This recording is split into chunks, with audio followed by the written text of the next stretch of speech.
This edition of Season Interrupted is with heavyweight rowing coach Wyatt Allen. So your team had a race to begin the season in Las Vegas, and you were ranked number 8 in the country in the preseason coaches poll, on track for a great year.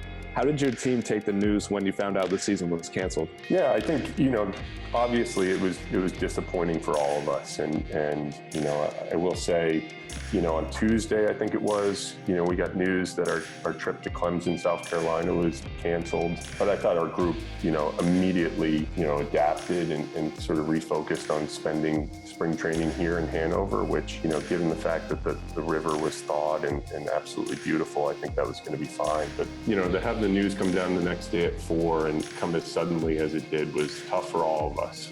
I just thought the maturity and perspective that they handled the bad news with was really incredible.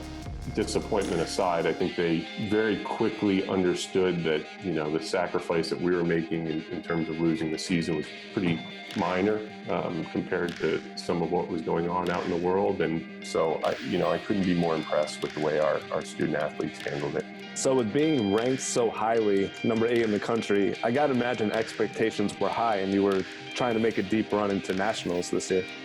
Yeah, I think certainly our expectations were high. Anytime you're ranked higher than you finished the year before, that's a good thing, and particularly when it comes from other coaches around the country. I think it was representative of the fall that our team had and then a really strong performance that the group had out in Las Vegas. Our goal this year was to be a top 6 program, right? To put our varsity 8 in the final at the IRA and to finish in the top 6 as a team. So I think our guys took that preseason ranking as positive news, but I don't think they're ready to stop there. So one positive that recently finished up was the expansion to the Boathouse. What are your thoughts on that expansion, and how do you think that will improve Dartmouth rowing in the future? Yeah, I think that, the moving water tanks and the new wing and the renovation has already had an impact on our program. From what I saw in Las Vegas, rowing to me looked like our boats usually look in sort of mid-April.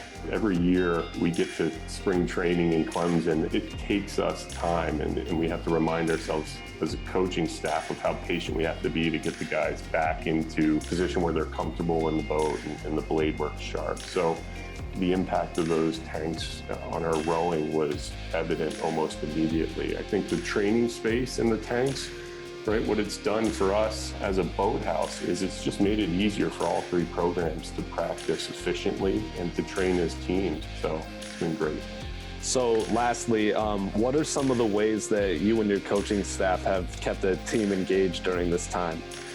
Yeah, I think we're doing a lot of the same things that other teams at Dartmouth are doing, and I'm sure, other teams around the country are doing, right? We hop on weekly Zoom calls with the entire team.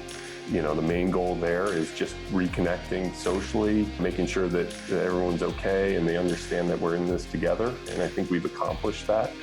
We've done some one-on-one meetings to check in on them individually. And then we're really fortunate in that we've got a great Friends of Dartmouth rowing group. One of the things they've done is put together some programming for our student athletes that grew out of the 1980 Olympian webinar. In that we have 2 1980 Olympians that meet with our junior class on a weekly basis to mentor us as they kind of grow into the senior class and become the leaders of our program. I think we've also leaned heavily on the EP2 programming. That's been an amazing resource. Our student athletes are really well supported by both those groups, and we feel very fortunate about that.